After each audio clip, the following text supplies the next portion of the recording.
Bonjour à tous, ici donc Jérémy, je viens vous présenter aujourd'hui mon nouveau téléphone, à savoir le OnePlus 10 Pro. Donc dans un premier temps, on va voir qu'est-ce qu'il y a à l'intérieur et ensuite on va switcher et je vais filmer, faire quelques plans, quelques photos avec le OnePlus 10 pour voir un petit peu la qualité. Moi je l'ai pris vraiment parce que ce téléphone est absolument super balèze au niveau vidéo. L'écran c'est du 2K, 128 Go de ROM, c'est la version avec 8 Go de mémoire. Alors évidemment de RAM, vous pouvez avoir bien plus sur les OnePlus, mais bon... Alors il faut savoir que j'avais à la base un OnePlus 3, j'ai switché sur un OnePlus 8 et était déjà absolument fantastique, hein. Ça filmait en 4K, 60 fps et là apparemment celui-là est vraiment costaud, donc j'ai choisi de changer et on va voir ce que ça donne.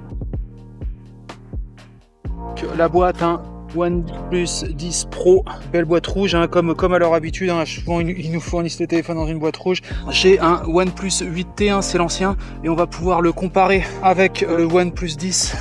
Donc la boîte, hein, toujours à son habitude, hein, toujours une belle boîte. À l'intérieur de cette pochette, vous avez la carte du OnePlus. Dans la carte, n'oubliez pas ça, ça va être pour insérer votre puce. On va le faire ensemble. Là, apparemment, il y a une étiquette, on sait pas trop, il raconte des trucs. Ça, on va garder ça, cette petite pièce, hein, ça va être pour ouvrir le OnePlus. Vous avez des stickers sympas si vous aimez la marque OnePlus. Ce qu'il faut savoir, c'est qu'avec le OnePlus 8, vous aviez un chargeur spécial et en 30 minutes, le téléphone était rechargé et franchement, la batterie tenait super longtemps. Et apparemment, c'est encore mieux avec le OnePlus 10. Là, ça doit être la carte de garantie. Et nous avons donc le téléphone OnePlus 10. Ah, déjà, on peut se dire, il est plus lourd que le OnePlus 8. Alors en même temps, c'est pas la même technologie qui est embarquée dedans. Pour comparer, là, vous avez donc le OnePlus 10, les Tempered Glass qui sont normalement intégrés sur les téléphones. Là, l'écran est curvé, hein. Il y en a déjà une qui est mise sur le OnePlus. Regardez-moi ça. Ça, c'est vraiment la raison. Regardez les capteurs. Ça vous prend des vidéos de très très haute qualité. Vous avez à peu près la même chose que sur le OnePlus 8. Ici, vous avez pour le silencieux, vous voyez, vous pouvez le mettre si vous le montez comme ça, silencieux. Là, vous le mettez au moyen, c'est vibreur. Et là, ça va être sonnerie quand c'est en bas, hein. Là, vous avez le bouton power, hein, exactement comme le 8. Chargeur, comme à son habitude, en USB-C. Bouton du volume plus et moins. Je pense que c'est un micro pour le réducteur de vent. Là, vous avez les deux haut-parleurs qui sont ici. Vous avez les haut-parleurs. Et là, c'est là où vous allez pouvoir insérer ou retirer votre puce, hein, et on pourra le faire maintenant. On dirait qu'il est plus curve. Le 10 est un peu plus long. Il est moins large. Cet écran fait 2K. Hein. Les caméras sont signées Hasselblad. On voit le logo qui est ici. Vous avez aussi un micro qui est ici, hein. Donc vous avez deux micros. À mon avis, il y en a un qui est, vous savez, c'est les doubles micros pour la réduction du vent. Au niveau des derrière, on peut toujours comparer entre le OnePlus 8. On voit tout de suite la différence entre les deux caméras. C'est pas du tout la même technologie, hein. On est sur quelque chose de beaucoup plus performant. Bien que déjà, il faut savoir que le OnePlus 8, on était déjà en 48 mégapixels, mais là, on atteint vraiment un niveau supérieur. On se rappelle déjà avec le OnePlus 8, on avait accès avec la petite coque, et là, ils remettent ça, et finalement, c'est toujours à peu près le même standard. Ils remettent une belle petite coque qui vous permettra de protéger. Donc vous avez déjà la Tempered Glass, après vous avez la coque déjà insérée. On connaît avec les OnePlus le câble rouge et blanc. On est bien sur une connectique USB-C. Le fameux chargeur, d'ailleurs, c'est ça qui fait la sympathie de ce produit. Le chargeur qui va vous recharger le téléphone en moins de 30 minutes. C'est des méga fast charge. Attention, ceci étant, vous voyez, même si c'est en USB-C, par exemple sur des chargeurs de batterie chinois, ça peut faire carrément sauter et fondre les batteries. Comment dire, si vous voulez par exemple recharger des batteries qui ne sont pas des OnePlus ou quoi que ce soit, faites super gaffe, hein. Il est ultra puissant. Moi j'ai fait fondre un chargeur externe de batterie GoPro. Je me suis dit peut-être ça va être plus rapide aussi. Non, c'est pas du tout plus rapide. Utilisez ce chargeur uniquement pour le OnePlus. On va retirer les deux plus du OnePlus 8. L'insertion se fait par l'arrière. Voilà, on appuie. Voilà, ça ouvre le cache. Et nous voilà. Avec ce slot, on peut mettre littéralement deux petites nano SIM, exactement comme la version 8. Les puces doivent être côté contact en extérieur et vous pouvez insérer directement. On insère ça tranquillou. Attention, vous voyez, il y a un science, mettez bien dans le sens du trou. On peut refermer. Alors évidemment, là, on est en plein soleil, donc ça, on va pas voir grand chose. Là, contrairement au OnePlus 8, c'est curve. Ça prend la totalité de l'écran et ça fait même un petit peu sur les côtés. En tout cas, ce qui est sûr, c'est que le réseau, ça marche nickel au Panama. Là, j'ai 4 barres avec Tigo. On peut le mettre directement dans sa petite pochette, hein, tranquillou. Tendance à mettre, peut-être si vous avez tendance à vouloir mettre une Tempered Glass directement sur les capteurs, je vous conseille pas parce que là, on voulait faire des enregistrements en 8K et tout. Là, les Tempered Glass, c'est quand même assez compliqué. Il y en a des spéciales maintenant, mais c'est quand même assez compliqué de mettre des Tempered sur les capteurs. Moi, je vous déconseille parce que vous allez perdre littéralement en qualité, hein. Là, c'est tellement fin, ça va tellement loin les trucs. Vous pouvez voir que les capteurs de toute façon sont un peu renfoncés par rapport à la coque. Il y a une petite surélévation ici au niveau du plastique pour protéger les capteurs. C'est-à-dire que là, vous le posez et le capteur ne touche pas. Ok, donc là on teste la version 4K. Il y a un stabilisateur, alors là, on n'est pas en super stabilisation, mais on voit bien qu'il y a un bon stabilisateur. Voilà. Voilà, l'ultra sensibilité ne fonctionne qu'en 1080p. Mais le résultat est absolument époustouflant. Voilà. 8K en 24 fps. Voilà. Alors là, par contre, il n'y a plus de stabilisation en 8K. Et le nombre de frames par seconde est réduit. Hein. Donc si vous en avez l'utilité, nous sommes repartis tout simplement en 4K. Mais là, c'est le live HDR. C'est-à-dire qu'il y a une gestion dynamique des couleurs. Et là, vous voyez, les couleurs deviennent tout de suite beaucoup plus... mais à condition que le moniteur fonctionne et tourne avec l'HDR. Voilà, on peut voir que la couleur du ciel en live HDR est beaucoup plus lumineuse. Voilà, on est en gestion dynamique là. Absolument magnifique. Hein. Alors, il faut savoir que le live HDR, avec vraiment le contraste, ça fonctionne qu'en 1080p. On ne fonctionne pas comme ça en 4K. Alors, très intéressant, donc là, nous sommes en 4K avec une vue large. Donc, si vous deviez prendre un paysage, on est toujours dans la même position. Mais comme vous pouvez voir, ça a rétréci. On peut d'ailleurs, vous voyez, on peut réaugmenter. Là, on est carrément en zoom. Là, on est sur un zoom 3,2. On voit déjà l'appareil photo, hein, la lentille pour le selfie est bien meilleure que sur le 8T. Hein, carrément, on a l'impression d'être en HD pour parler. Je vais vous montrer tout de suite une nouvelle fonction du truc. Donc là, carrément, nous sommes en mode film. Alors, quand vous appuyez sur plus, vous n'êtes pas en mode vidéo, vous êtes en mode film. C'est-à-dire que ça enregistre avec toutes les configurations nécessaires. Et là, vous avez énormément d'options hein, au niveau des ISO, au niveau de la balance des plans, au niveau... toutes les options professionnelles finalement d'une caméra sont disponibles sur le téléphone. Alors là, c'est tout nouveau hein, sur le OnePlus. Vous pouvez voir en bas à droite ma tête qui parle. Le téléphone est tellement puissant qu'il arrive à faire les deux caméras en même temps. Il fait fonctionner celle de devant et celle de derrière. Et je trouve que le résultat, ça fait plutôt pas mal. Par exemple, vous voulez présenter quelque chose, ça fait vraiment très très pro. Très très classe. À savoir que je peux inverser la petite boule devant là qui montre le paysage et qui me montre en selfie là. Vous voyez, ça fait vraiment un dual view, c'est pas mal. On va tester notre configuration. Là, on est sur le dual view latéral. Hein. Là aussi, c'est pas mal. Hein. Et là, ce qui est super bien, ce truc-là, c'est si vous voulez faire une interview carrément. Si vous voulez interviewer quelqu'un, ici, vous voyez, ici, ça serait quelqu'un d'autre. C'est absolument terrible, hein, ce truc.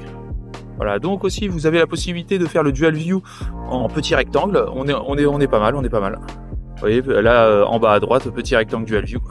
Et toujours vous pouvez changer la caméra. Vous voyez là je fais un selfie, mais vous pouvez voir aussi ce qui se passe devant moi. Je pense que ça donne beaucoup plus de dynamisme à la vidéo. Évidemment là je parle avec un casque en USB-C. Vous pouvez tout à fait brancher un casque wireless que vous avez même sur les Xbox ou sur les PlayStation. Là, les casques wireless USB-C, vous les mettez directement sur le téléphone.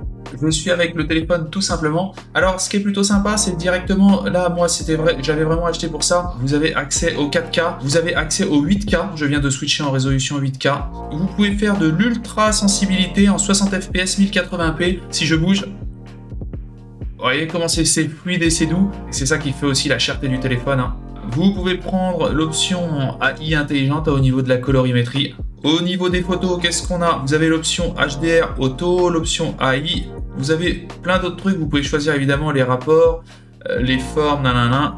Dans les réglages, vous pouvez mettre le son du déclencheur, retourner un selfie, la localisation. Alors dans ce téléphone, la vidéo, vous pouvez enclencher la localisation de la vidéo, c'est-à-dire qu'en fait ça prend le GPS et vous allez pouvoir voir où vous étiez quand vous avez pris la photo ou la vidéo. Vous pouvez activer l'option couleur 18 et avec le format HEIF, c'est un format de photo qui prend vraiment les photos avec un panel de couleurs invraisemblable. Alors évidemment, vous pouvez encoder vos vidéos en H265. Si vous le décochez cette cage-là, hein, là vous le mettez en H264. Alors là c'est bien, lancement rapide, hein, appuyez 2 fois sur l'un ou l'autre bouton volume pour lancer l'appareil photo lorsque l'écran est éteint. Ça, je vais l'activer, c'est sympa. Avant c'était le bouton power hein, sur le OnePlus 8. Ouais, on est arrivé dans le plus. Et alors là carrément, je peux faire un dual view, je trouve ça super. C'est-à-dire que quand vous voyez, je suis en mode Dual View, et alors on peut changer même le mode Dual View, je peux le mettre comme ça, vous voyez, là, avec l'écran, vous voyez, hop, et je peux bien sûr intervertir, par exemple, vous voyez, là, je parle comme ça, et je peux intervertir,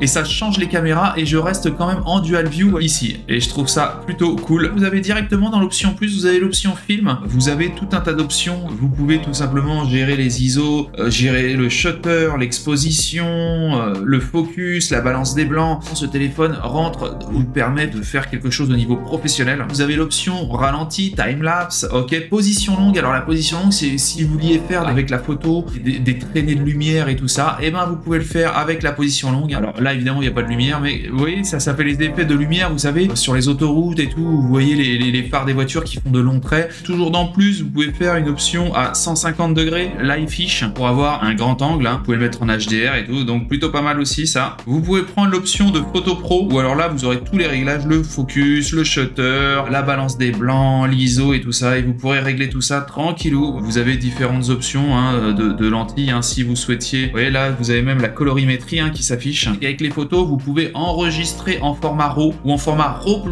carrément. Alors je sais pas c'est quoi, mais il y a un format RAW+, ou en JPEG bien entendu. Si vous souhaitiez évidemment pouvoir remodifier tous vos réglages et tout après le shot. Vous avez le format 1.1, 4.3, 16/9 et le format full hein, fait la totalité de l'écran. Là on est en format full, vous voyez. Vous pouvez faire à la volée. Là nous avons par exemple, vous voyez, Nice City, voilà. On peut faire des filtres tranquillou. On peut augmenter le focus. Là donc vous voyez, on me voit très très bien. Et par contre, derrière moi, c'est complètement flou. Donc là, c'est vrai que ça permet de flouter derrière et ça fait toujours un très très bon effet. Je peux désactiver le filtre hein, et me remettre en mode normal hein, ou mode vif. Vous voyez. Vous avez l'option portrait. Avec l'option portrait, vous pouvez faire des retouches et en fait, vous pouvez vous remodifier complètement. Alors, je peux modifier les joues et faire des tas de trucs, les yeux, je peux agrandir mes yeux, mon menton. Alors, c'est de l'intelligence artificielle. Hein. Je peux me changer. Vous voyez, mes yeux ont grandi. J'ai de beaux grands yeux naturels. Voilà. Vous pouvez après changer la colorimétrie et tout ça. Sérénité. Dans les retouches, vous pouvez retoucher le grain de la peau. Absolument hallucinant. Hein. Vous voyez. Alors là, maintenant, mon grain de peau est parfaitement lisse. Je n'ai plus aucune aspérité. Finalement, on s'embellit. Hein. Vous voyez, je peux faire une vidéo où carrément je suis absolument super beau. C'est fantastique. Le téléphone, on se rend compte là après utilisation qu'il est très très rapide. Vous pouvez mettre 2 nano SIM à l'intérieur, donc il gère le 5G et tout le bazar. Alors là, vous pouvez vous loguer avec le OnePlus, ok. Au niveau du Wi-Fi, bah rien de bien transcendant. Alors au niveau des partages de connexion, vous pouvez évidemment partager votre accès en Bluetooth, en USB.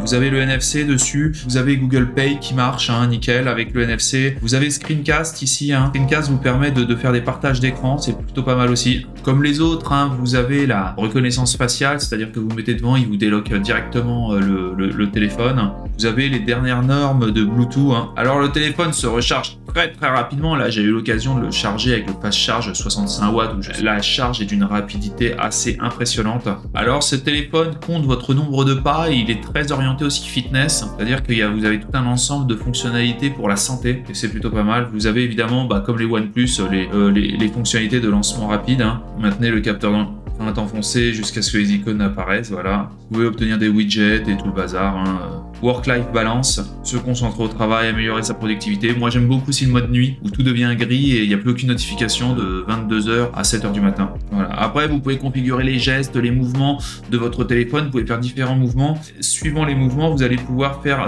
différentes actions. Si vous portez votre téléphone à l'oreille, automatiquement, si vous cochez ça, il va décrocher. Voilà, donc geste sur écran éteint. Alors si vous appuyez 2 fois sur l'écran, ça va l'activer ou le désactiver, ça je vous déconseille, parce que sinon ça va vous user de la batterie, je sens. Dessiner un O pour ouvrir l'appareil photo. Vous voyez, j'aurais juste à faire un petit O. Ça, je peux le faire d'ailleurs. Dessiner un O, dessiner un V pour allumer la lampe de poche. C'est parfait.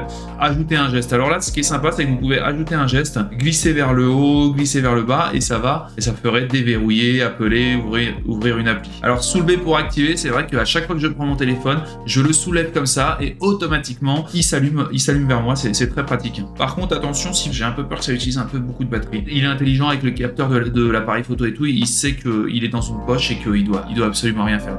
Voilà, alors bien-être numérique et contrôle parentaux, carrément ça vous dit tous les trucs, hein, investissement, Google, appareil, GoPro Quick, alors voilà, ça c'est les déverrouillages, vous avez tout un tas de trucs, mode sans distraction, vous avez deux paramètres pour bien gérer votre vie. Prenez votre pouce vers le bas et vous le montez vers le haut, vous avez accès à toutes les applications de manière super rapide. Hein. En apprenant l'utilisation de votre appareil, Stimulation RAM peut anticiper les applis et lancer les données à charger en profitant pleinement de la capacité RAM et accélérer la performance quotidienne. Donc là, c'est un truc d'intelligence artificielle par rapport à ce que vous faites. Donc là, on voit bien, j'ai 128 Go de stockage, le processeur Snapdragon 8 génération 1, le modèle c'est un NE2213, la RAM 8 Go plus 3 Go. On peut utiliser une partie de l'espace de stockage pour augmenter la RAM.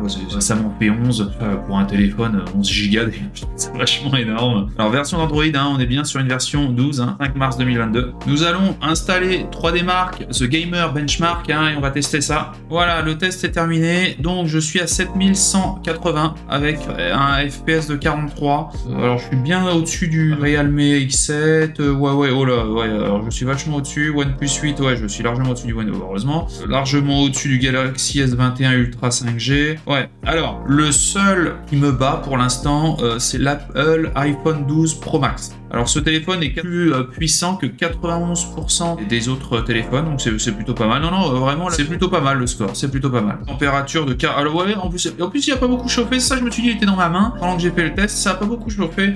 On est passé de 42 à 44 degrés, vous voyez. On peut passer de 27 à 72 FPS. Écoutez, je pense que tout est dit pour cette vidéo. Et évidemment, à bientôt. N'hésitez pas à partager, liker cette vidéo. Si vous souhaitez le produit, bien entendu, je vous mets le lien du produit en bas dans la description, hein, et vous avez juste à cliquer et vous pouvez l'acheter. Il fait son pesant d'or déjà pour la version 128 Go de ROM avec les 8 Go de RAM. On part déjà sur une base de 800-900 $. Si vous montez encore en gamme, vous atteignez facilement les 1200 $. Tout dépend de l'utilisation que vous en avez, de vos moyens bien entendu. Vous êtes vraiment dans la vidéo et que vous souhaitez avoir quelque chose sur vous tout de suite, un petit truc portatif tout de suite pour prendre une belle vidéo, que ça tremble pas, avec un système anti-tremblement, qui gère bien la luminosité, qui a un bon capteur et tout. Il faut quand même mettre un certain prix. Voilà des photos prises avec le OnePlus, c'est tout simplement ahurissant.